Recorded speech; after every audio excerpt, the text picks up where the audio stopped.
Everything happens for a reason. Have you ever heard this saying before? Hello guys, I'm Evelyn, and I welcome you all to the story of my life. Want to know how I've gotten here? How long it's taken me to get where I am today? Let's enjoy this video, and I hope you can learn something from it.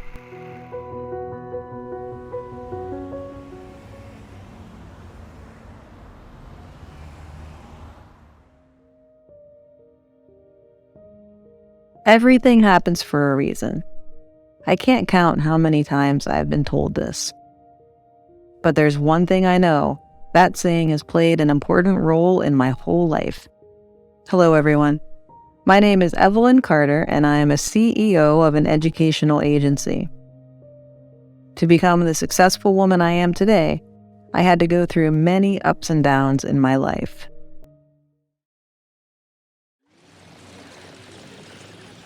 Seven years ago, I was a girl living the life that many people desire. Hey! I had a group of friends who were always by my side, and an amazing family to talk to whenever I was down. I also had a lovely dog who had been my best friend since I was born. But unfortunately, she passed away because of an illness. I remember that I cried so hard that I couldn't face reality at all. My parents consoled me for weeks. They told me that everything happened for a reason. And only when I knew how to let go did I become mature. At that time, I didn't get what they meant at all. Then, do you know what happened after that? A year after my dog's death, I received other shocking news that took me a pretty long time to get over. Want to guess what that was? Well, it all started when one of my relatives suddenly called me in the middle of class. He said that my parents were badly injured in a car accident. When I heard those words, I couldn't stay calm at all. I ran out of the class to everyone's surprise.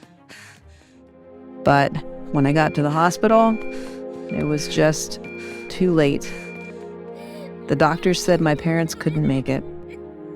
At that moment, everything seemed to lapse into silence. I wanted to burst into tears, but somehow I was able to hold it back.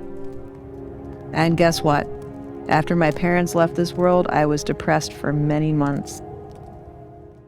My GPA kept going down, and I didn't have any motivation to study hard.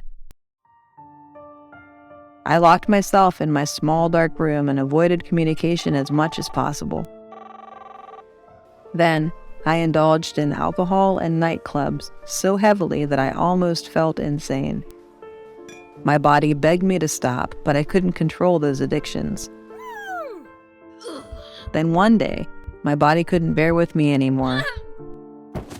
I got drunk and passed out on the street until a neighbor saw me. He took me to the hospital right after that. I was diagnosed with gastrointestinal bleeding and was hospitalized for a week. While staying there, I met a guy whose name was Harry.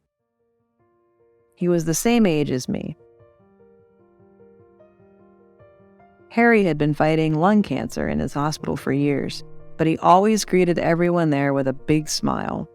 Honestly, he was a cheerful and lovely guy. We usually had long conversations almost every afternoon, and he really knew how to make me laugh. Back in that time, Harry was truly a friend of mine who I could freely share all of my happiness and sadness with.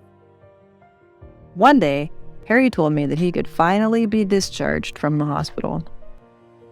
I felt happy for him. I asked him what he wanted to do after that. He smiled and told me that he would fly to Switzerland and live a blissful life there with his family. Harry giggled when he dreamed about a place where there would be no pain, illness, or hospital. At that moment, I didn't know why I felt so relieved, and I was glad that I had made friends with Harry and with everyone else there. I thought we would keep in touch with each other, until a week later. I finally recovered from my illness and was able to go back home. I couldn't help thinking about Harry's smile while packing my stuff. When I was able to leave, a nurse suddenly came in and gave me a box. I smiled because I knew the gift was definitely from Harry.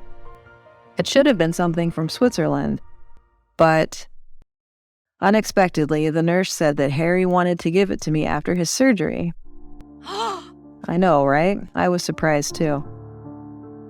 The nurse told me that Harry had to undergo a major surgery, and he took his last breath right after the last time we saw each other. I was completely taken aback by the nurse's words. I couldn't believe my eyes at all. And I went home while my heart was still full of sorrow. I didn't know whether I should open the box or not, because I was scared that I couldn't hold back my tears. Then I decided to open it. Inside the box was a lovely postcard. He drew us holding hands together, and he also wrote a few notes for me. He told me that I had to be strong enough to get over all of the bad things in life. Everything happens for a reason, and only when you know how to let go do you become mature. It was exactly what my parents told me a year ago. When reading Harry's letter, I couldn't control my emotions anymore. I tried to stop myself from crying out, but I couldn't. I wished I could go back to the good old days when I hadn't wasted my time on alcohol and nightclubs. I wished that I could be mature enough to realize how I destroyed my health. At that time, I promised myself and Harry that I would move on. I will live the life that Harry had always dreamed of, and I will definitely go to Switzerland for him. I went back to my college life after a month of tragedy. I decided to turn over a new leaf. I applied for a business internship program and successfully got in. I joined many club activities at school to find my potential.